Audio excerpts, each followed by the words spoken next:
พอละฝนตกแห้งกับตกแห้งโคตร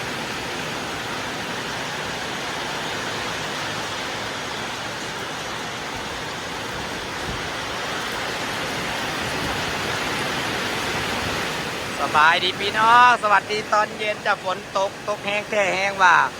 ตกมาแบบบ่อยซุ่มบ่อยเสียมันอยู่ดีก็ตกมาเลยนะว้าสีเฮือนข่อยหลอนเบิดปัสสิมาบอกกล่าวมาแบบ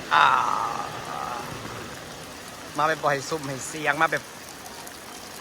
แห้งคักสีเฮือนข่อยคือสีเกี่ยงแล้วเรือมันแห้งแล้วมาดูว่ามันจะสีพึ่งทาจะเกิดอะไรขึ้นไหมคะ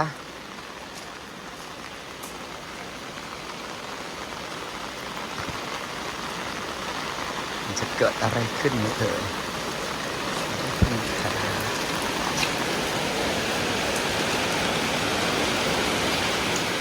พอแล้วจะได้เก็บสีพี่น้อง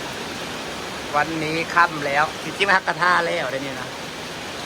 แต่ก็คือที่บอกเป็นอย่างดอกเพราะว่าไม่แห้งเลย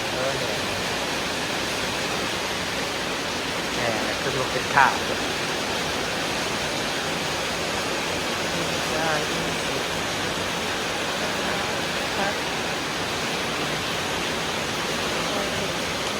ตกใจเบิดอยู่ดีฝนมาแบบบ่อยซุ่มบ่อยเสียมาจากมาบาดเดียวเลยเนาะมันก็บอกเป็นอย่างนี้แหละสีมันแห้งเลยเนาะเห็นปะสีมันแห้งบอกเป็นอย่างนี้เนาะงามดีฝนตกจ้าพี่น้องจ๋า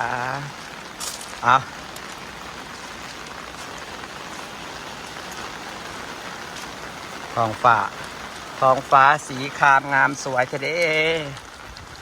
ท้องฟ้าสีครามงามสวยแทบฝนมานี่พี่น้องนี่ฟ้าสีครามเฮือนสีไข่จ้าสวยเอ่ยสีครามเฮือนสีไข่ฝนตกเก็บของที่ตกก็บ่ได้ยากเนาะใครดอกตกใส่ต้นไม้ฝนสิตกก็บ่ได้ยากฝนฝนจ้าจากมาบัดยันจะคอยตกไก่อันนี้ก็จะเป็นสีเก่าขาดตังก็ขาดไปแล้วซ้ำนี่แหละพี่น้องพลกระเทยได้ตกแล้วก็ตกแห้งสาคนฝนจ๋าสีมันแห้งว่าระบบเป็นยังดักทันทีเราทันได้เก็บสี